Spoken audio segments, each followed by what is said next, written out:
La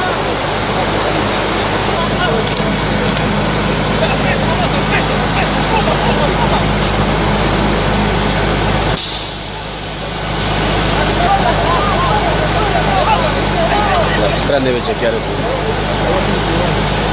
¡No muerda la cuerda!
Hola amigos, bienvenidos a Sigrid.pe, este espacio a través de las redes de Diario de la República. Tenemos que empezar el programa con un accidente terrible. En realidad son dos accidentes, uno a la altura del kilómetro 55, otro a la altura del kilómetro 102 de la carretera central. Este que ustedes acaban de ver a la altura de Huarochirí ha dejado ya al menos 10 fallecidos y más de 30 heridos. Entendemos que ha habido un despiste, como ustedes pueden observar, de un camión, lo que además ha generado gran congestión vehicular en estos puntos. Toda esta zona de la carretera central, a la altura luego de La Oroya, es realmente complicado. Entendemos ya fue un fiscal, se levantaron los cadáveres, se han trasladado también los heridos a distintos hospitales, en algunos casos a Cañete, en otros casos hacia La Oroya, dependiendo de cuál de los dos puntos estemos hablando, pero realmente complicada la situación. Estamos a 4 días de Año Nuevo y sí es importante que el jefe de carreteras nos pueda indicar más adelante también cuáles han sido los motivos de este despiste, si hay un tema también en la vía que hay que solucionar o es un tema del conductor. Tenemos entendido, y me informa Rubí en producción, que aparentemente el conductor habría tenido también una serie de papeletas impagas hasta la fecha, 6 al menos, bastante graves, y eso también pues nos pone en una situación complicada, sobre todo cuando estamos hablando de víctimas mortales en este accidente. Vamos a estar informando desde Huarochirí más adelante, esperemos no tener que informar, digamos, peores noticias, pero sí estaremos más adelante con el jefe de la Unidad de Protección de Carreteras. Se viene Año Nuevo y es importante también dar las recomendaciones, no solamente para el buen estado de los vehículos, sino también para la responsabilidad de los conductores y por supuesto para el mejoramiento de las vías en los casos que sean necesarios. De este tema también tenemos que comentar el plano político, siempre lo hacemos aquí, y es que ya se ha formalizado una denuncia de parte del fiscal José Domingo Pérez Gómez contra, por decirlo de alguna manera, al fiscal de la Nación, el señor Pedro Gonzalo Chávarri Vallejos. Esta denuncia ya había sido un poco anunciada, ¿no? Habíamos escuchado las declaraciones del jefe del equipo especial, Rafael Vela, advertir sobre una posible intromisión y una posible obstrucción de parte del fiscal de la Nación, en pocas palabras, con respecto al trabajo que desarrollaba su equipo, que integra Domingo Pérez. Pero ya formalizada esta denuncia, un poco que calza con estas advertencias, ¿no? Lo que se ha mencionado es que el señor Chávarri está pidiendo constantemente, en menos de un mes, hasta 2, 3 veces pidiendo informes y sobre todo pidiendo explicaciones a los cuestionamientos del acuerdo de colaboración con Odebrecht. Entonces, lo que José Domingo Pérez ha hecho es tomar esos pedidos de informes y decir, bueno, acá hay una clara gana de interferir con nuestro trabajo, de obstruir esta investigación y sobre todo, de alguna manera, sabotear el acuerdo de colaboración con Odebrecht. Esto es realmente preocupante y tenemos también los documentos de esta denuncia. Vamos a verlos en pantalla, me dice producción. Es importante entender que hay varios caminos para lidiar con esta denuncia. Ahí están, estos son los considerandos o en todo caso la justificación. Delito contra la administración de justicia en la modalidad de encubrimiento personal y encubrimiento real por parte de Pedro Gonzalo Chávarri Vallejos.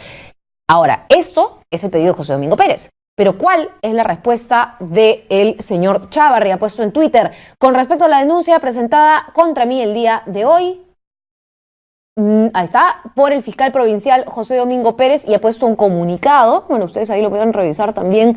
Y lo que entendemos es que hay dos caminos. Los dos caminos es, o se hace una investigación preliminar, o esto termina llegando al Congreso de la República, donde sabemos ya la Subcomisión de Acusaciones Constitucionales tiene al menos 3 denuncias contra Chávarri durmiendo hace varios meses. Entonces, realmente el camino de que esto vaya al Congreso nos parece bastante difícil. Quien sí está en el Congreso y nos puede más bien traer más información sobre otras cosas es Sergio Sanabria, y nos va a dar declaraciones de uno de los congresistas de Fuerza Popular. Sergio, contigo.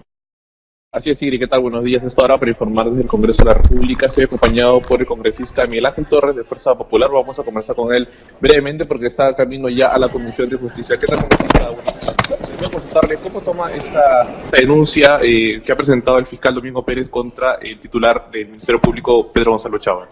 Como lo señalaba hace unos minutos, pues lo que evidencia es que existe pues una pugna dentro del Ministerio Público.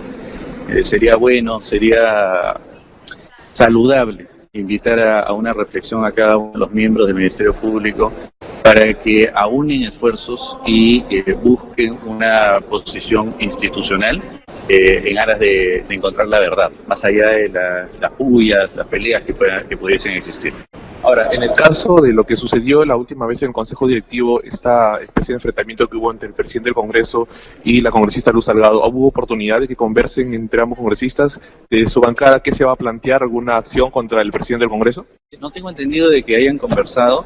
Yo sí aprovecho la oportunidad para manifestar mi solidaridad a la señora congresista Luz Salgado, a quien, más allá de las posiciones que pueda tener, se le merece respeto como mujer, como expresidenta del Congreso. Yo creo que soy consciente que terminando el año los ánimos están cargados, pero debemos cuidar siempre las formas y el respeto a cada una de las personas. Ahora, ¿considera que de parte de Fuerza Popular en esta sesión del Consejo Directivo también hubo una especie de enfrentamiento de sus demás colegas contra el presidente, o solo considera que fue de parte del presidente de Salaverry? Creo que en algún momento las formas pudieran haberse perdido, pero tenemos que tener mucho cuidado, ¿no? Porque, por ejemplo, se tomó de una manera equivocada cuando nosotros lo invitábamos al presidente a que bajara a su escaño para poder debatir. Nosotros tenemos que entender que el que está dirigiendo el debate está en una posición de administración del debate. Si quiere hacer uso de la palabra para poder desarrollar sus ideas, bienvenido sea.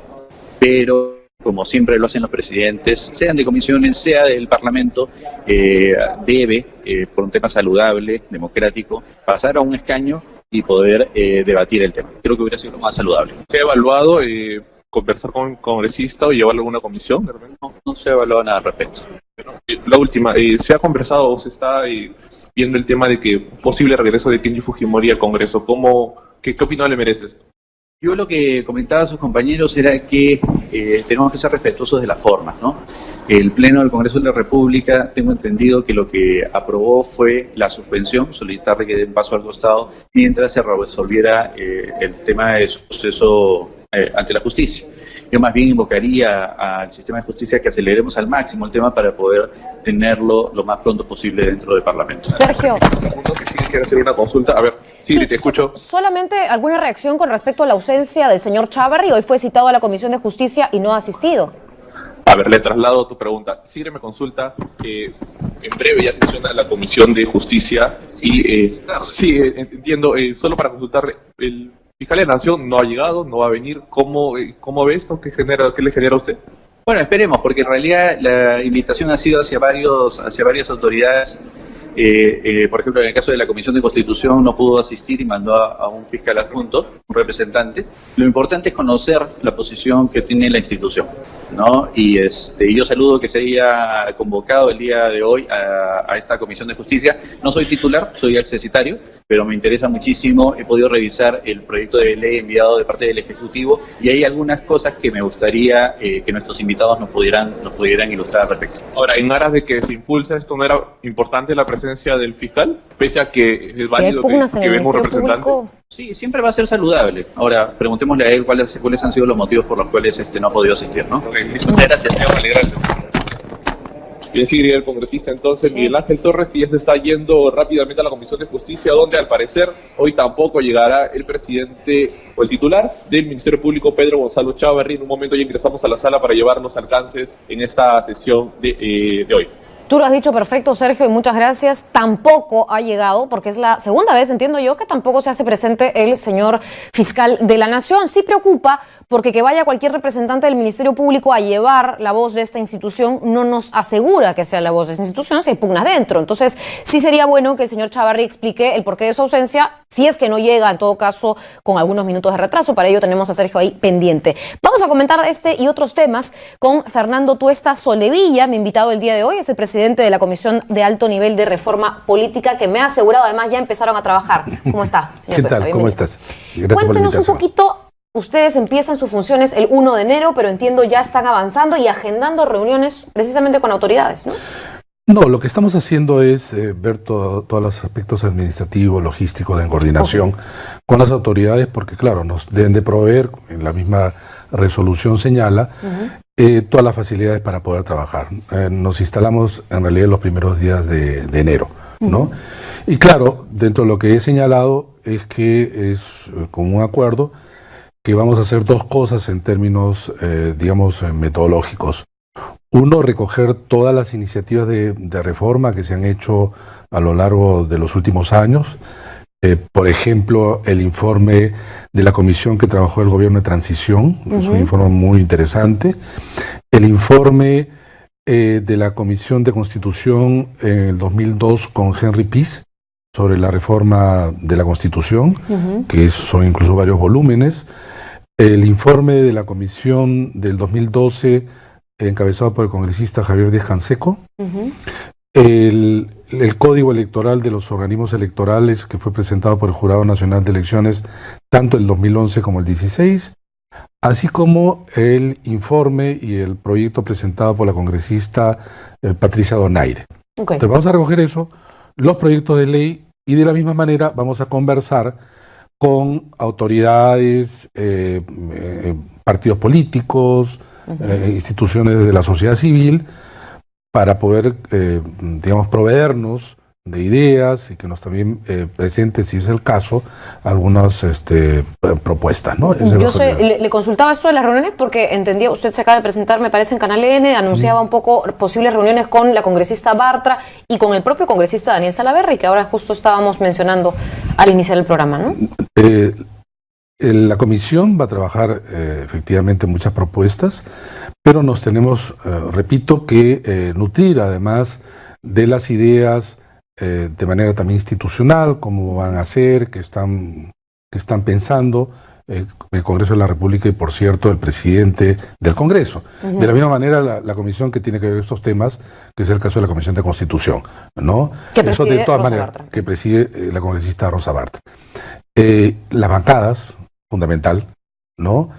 Y así hay un listado que todavía tenemos que organizar. Pero ellos, de todas maneras. Y yo diría, entre los principales. De repente, representantes de bancadas, o como usted mencionó, partidos políticos. Sí, voceros, ¿no? Ahí tenemos que hacer la lista. Pero de todas maneras, y hemos repetido porque además, esto que quede claro, la reforma no se hace contra el Congreso, contra los partidos, ¿no?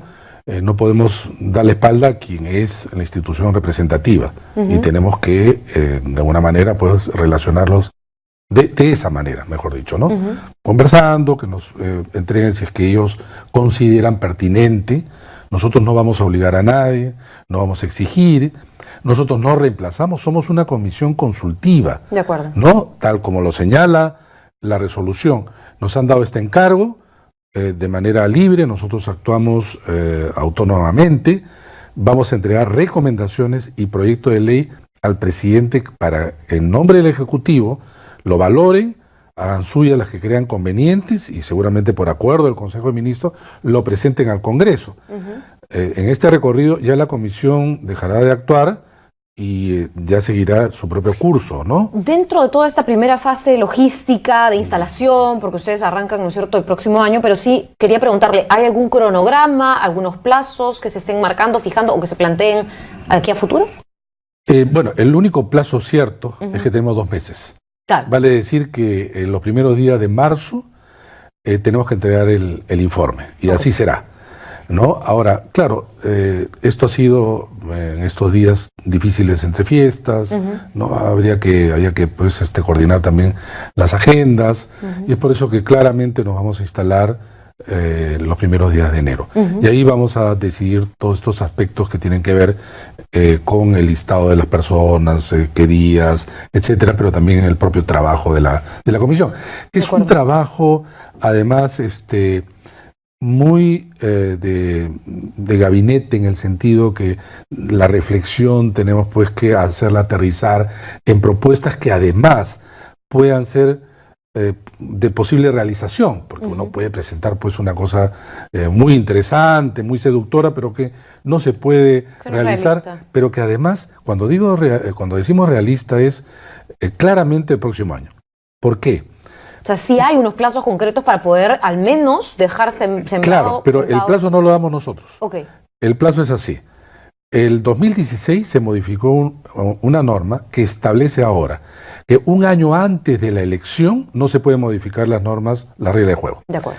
Esto quiere decir abril del 2020, por lo tanto, es un año antes. Abril del 2021 son las elecciones. Por lo tanto, tienes ahí abril de 2020. Pero, luego, ¿cuánto se demora una ley entre ser presentada y promulgada? Depende del Congreso, ¿no? Depende del Congreso, no, también el Ejecutivo, porque la puede observar. De acuerdo. Entonces, digamos promedio 5 meses. Ya estás hablando, por lo tanto, octubre, noviembre de 2019. De acuerdo. Entonces, si nosotros entregamos al presidente y él lo entrega a su vez al Congreso, digamos medio marzo, abril, mayo, junio, julio, agosto, septiembre, octubre, 7, 8 meses. De acuerdo. Entonces, no podemos presentar algo que no se haga en ese plazo, ¿no?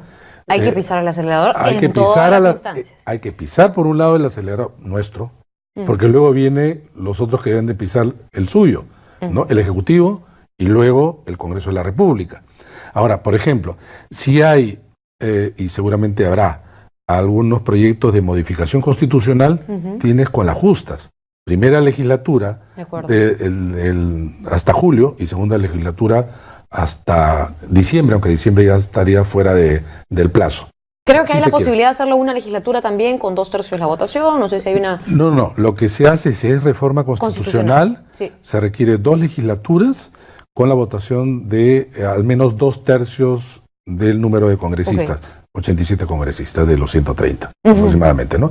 Entonces, tenemos que entregar por eso un proyecto que pueda justamente aprobarse. Que si sea, es el digamos, caso. lo más sencillo en términos de fácil de aprobar, pero no sé cómo... Sencillo no, porque puede ser, al contrario, muy complejo.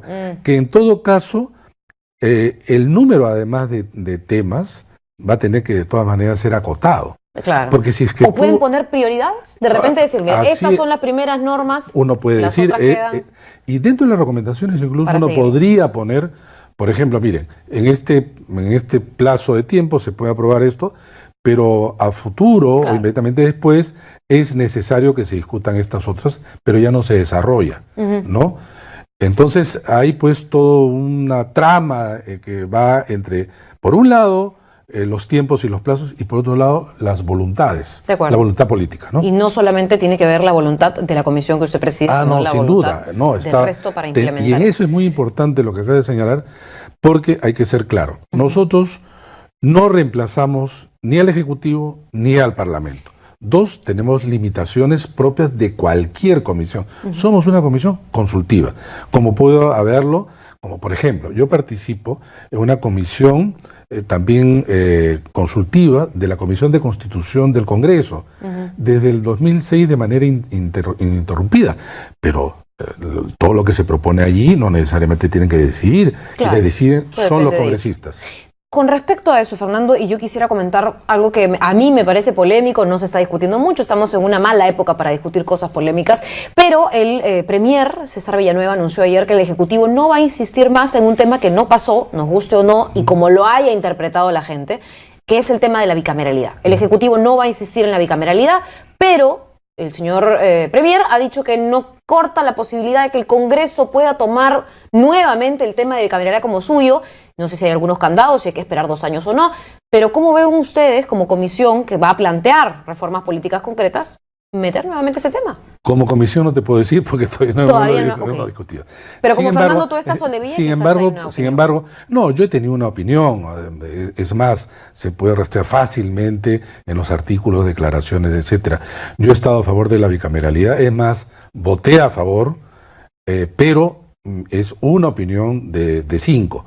Ahora, hay un tema que no se puede soslayar y que tú lo acabas de señalar, que es el referéndum, el resultado se votó en contra de la bicameralidad. De acuerdo. Sin embargo, hay algunos que interpretan lo siguiente. La ley 26300, que es la ley de derecho de participación y control ciudadano, señala que cuando se vota una norma o se niega, en este caso se vota por el no, no se puede modificar en los próximos 2 años. Sin embargo, hace referencia cuando el referéndum es activado a partir de iniciativa ciudadana, 10% de firmas. En este caso fue activado por decisión presidencial, prerrogativa presidencial. Entonces ahí hay una discusión. ¿Se puede o no se puede? Si se pudiera, depende mucho también, porque tú puedes desear todo. Incluso tú podrías decir, mira, este es importante, pero la decisión del Ejecutivo y del Parlamento puede ser distinta. Por lo tanto, como tú bien lo has dicho, es un tema polémico. ¿Qué duda cabe, no? Es un tema, sin embargo, que necesita ser, pues, creo yo, discutido. Porque además o de creo que repente, si no es ahora, puede ser después. Es una mucha argumentación. gente, y me incluyo, votó en contra de la bicameralidad, no Claro. por estar en contra de la Así bicameralidad, es. sino por la forma en la que fue Es planteada. el mismo presidente de la República. Por ejemplo, ¿No? ¿no? Y digo presidente de la República porque la iniciativa del Ejecutivo fue plantear la bicameralidad. Exacto. O sea, no es que no se quería, Claro. sino no se quería la bicameralidad en esos términos. Exacto. Entonces, eso se puede discutir, ¿no? Está abierto, está abierto. Ahora, con respecto a todo esto que pasa, me imagino va a tener que adaptarse al contexto político. Y yo quiero entrar de repente a comentar también contigo el contexto de las nuevas bancadas. Hay modificaciones que ya, digamos, están comenzando a raíz del Tribunal Constitucional y sus resoluciones implementarse.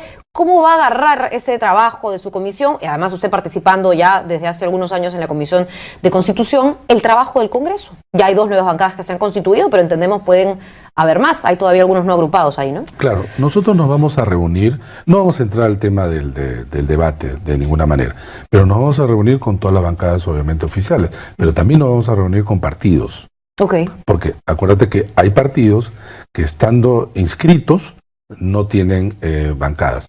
En todo caso, vamos a solicitar, si es conveniente para ellos, si así lo consideran, que nos envíen también sus propuestas. No vamos a poder conversar y reunirnos con todos. No me refiero a partidos, sino en general. Por ejemplo, instituciones de sociedad civil o instituciones tipo defensoría, ¿no? Contraloría, pero no podemos pasarnos los 2 meses reuniéndonos, ¿no? De acuerdo. Vamos a recibir, sí, ¿no? Mucho de quienes consideran son importantes sus propuestas. Tema de la propuesta, bueno, ya la ley, en realidad lo que se ha estado votando y discutiendo sobre el financiamiento ilegal de partidos políticos, ¿es algo que también pueda entrar a discutirse entre ustedes? Yo creo que ese es casi un tema que de todas maneras se va a tocar, por lo que tú has señalado.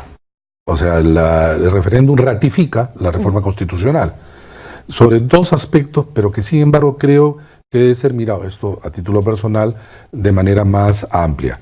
Porque lo que señala la modificación de la Constitución es, 1, que se crea la figura de sanción penal, que no hay ahora, es inexistente.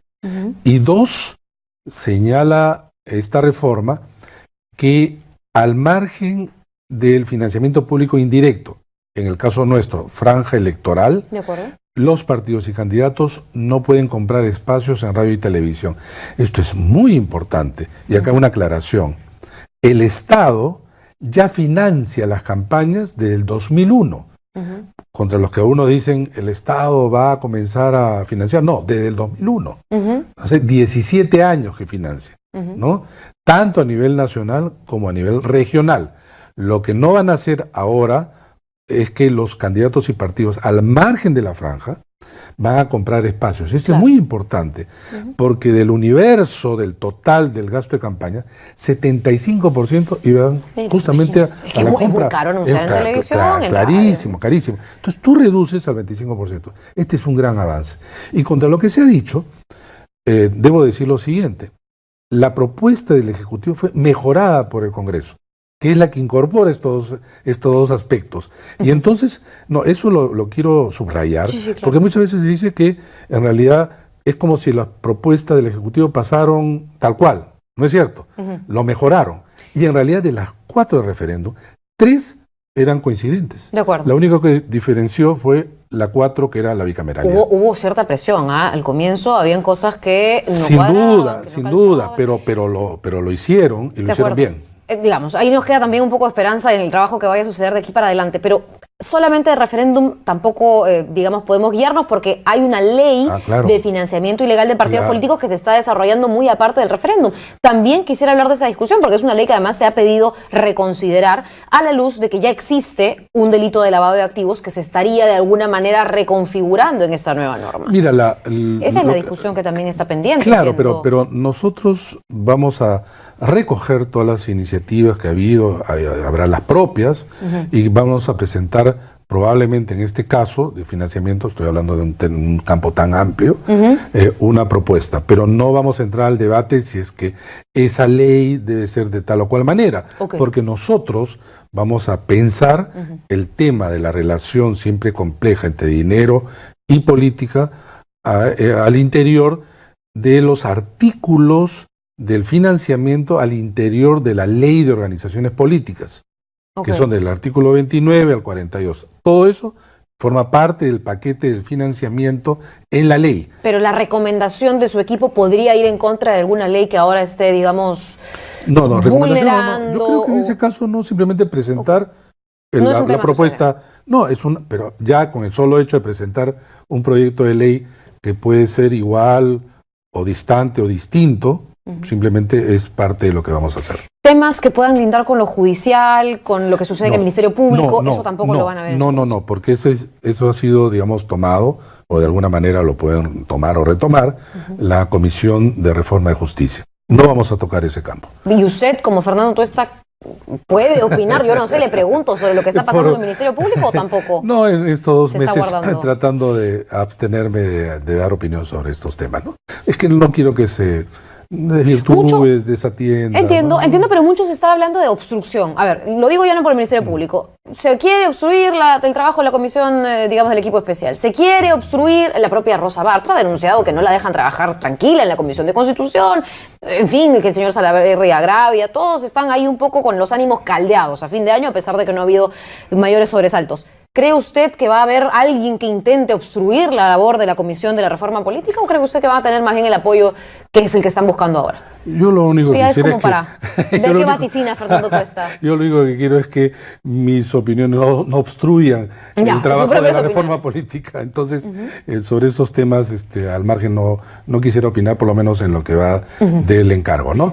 Pero yo creo que vamos a tener una buena relación. Yo tengo mucha esperanza de poder relacionarnos con instituciones, con personas y con partidos. Es más, Sigrid, en este trabajo, digamos, en este ámbito, personalmente tengo muchos años, he estado en casi todas las comisiones, directo e indirectamente involucrado, y por lo tanto tengo fe en que esto va a Tiene experiencia, además, trabajando en estos ambientes. No, sin duda, no, de verdad, lo he hecho, sí, y como te digo, he colaborado en casi todos, y conozco a los congresistas, a las bancadas. Tengo muy buena relación con todos ellos y creo que eso va a servir para el trabajo. Última pregunta, y que sí nos interesa de manera ya de procedimientos o de procedimental si se quiere. Hay otro tema que tiene que elegirse ya a raíz del referéndum, que es la Junta Nacional de Justicia. Yo se lo preguntaba antes de la entrevista, pero quisiera escucharlo en vivo. ¿Qué es lo que va a suceder ahora? Porque tenemos que designar a una nueva, tenemos que aprobar una ley orgánica, designar una comisión que designe a su vez a los miembros de la Junta Nacional para recién empezar a ver qué fiscal sale, qué fiscal se queda, quiénes con anticuchos tienen que ser sancionados y apartados de la institución. ¿Cómo ve ese proceso usted? Este ¿Y cuáles es un son los pasos que proceso, ahora tenemos que ver? claro, pero ya se está hablando y justamente la legislatura que se ha ampliado va a tocar ese tema. Es cierto que hay que acelerar. Tú bien has señalado, hay que modificar la ley orgánica del ex Consejo Nacional de la Magistratura. Que cambiar de nombre, ¿no? Mucho de eso, pero además hay que reglamentar, por ejemplo, cómo va a funcionar ¿Es esta la comisión. misma ley orgánica del CNM la que se modifica o se crea una nueva ley orgánica? No sé por qué lado están tomando, pero entiendo, para empezar, en la Constitución sí se modifica claramente los artículos que además están establecidos y que han sido ratificados por el referéndum. Ahora, seguidamente, repito, tiene que evacuarse los reglamentos respectivos, sobre todo de concurso. Luego, claro, las universidades públicas y privadas tienen que elegir un representante de los rectores, no representante de las universidades, sino entre los rectores, representantes de públicas y privadas con más de 50 años y que son licenciadas al momento. Y luego se tiene que elegir por concurso público, ¿no? A los miembros de la Junta Nacional de Justicia.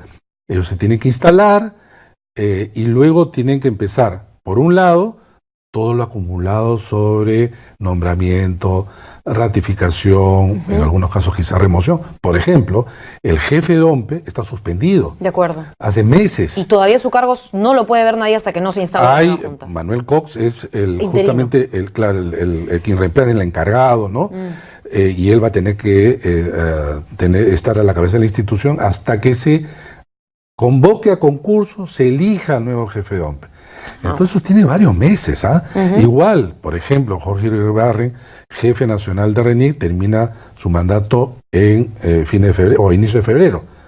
Entonces va a dejar el cargo, no pueden nombrar todavía porque no hay junta, entonces va a demorar algunos meses. Un trabajo enorme. Además le han dado a la junta 180 días para que revise aquellas resoluciones del ex-CNM que estimen conveniente. No van a revisar absolutamente todo, pues un montón, ¿no? Pero eso sí, el próximo año, digamos, va a ser el año de las reformas, ¿no? Y ojalá que termine bien. No, de hecho, que sí va a ser el año de las reformas, pero lo que tenemos que hacer es que terminen bien. Bien, muchísimas gracias Fernando Tuesta, por estar aquí con nosotros. Realmente, que todos pisen el acelerador. Con eso me quedo irresponsablemente, porque no nos vayamos a estrellar contra nada tampoco. Bien, amigos, vamos a tener que ir terminando. Yo solamente quiero anunciar algo que acaba de salir. En realidad, al menos yo me acabo de enterar, que hace unos días se ha formalizado una denuncia penal contra José Domingo Pérez. Una denuncia penal por plagio y por falsedad ideológica. Y quien le ha planteado esta denuncia, como si no tuviera suficiente trabajo, Domingo Pérez viendo lo de Odebrecht, ahora también tiene que defenderse en medio de esto. Lo que ha pasado ahora es que quien ha denunciado por plagio y falsedad ideológica al fiscal encargado de ver el caso Cocteles, de ver el caso Lavallato por Alan García, etcétera, es Patricia Tubilla, que además trabaja como fiscal en el Callao y que además es militante del partido aprista. Son dos los abogados que han planteado esta denuncia. Uno de ellos postuló incluso por el APRA. Entonces, bueno, realmente es preocupante. Yo solo cumplo con decirle los hechos. Esperemos que ya cada uno saque sus interpretaciones. Y sobre este tema, que sí me parece bastante complicado y que abona en la hipótesis de que a mucha gente no le gusta José Domingo Pérez a cargo, ¿no es cierto?, de estas investigaciones, pues tendremos que ir viendo en qué se desencadena. Yo me tengo que despedir, manténganse enganchados a las redes de la República, que a la 1 viene en 10 minutos el noticiero que actualizará esta y otras noticias. Nos vemos mañana. Chao.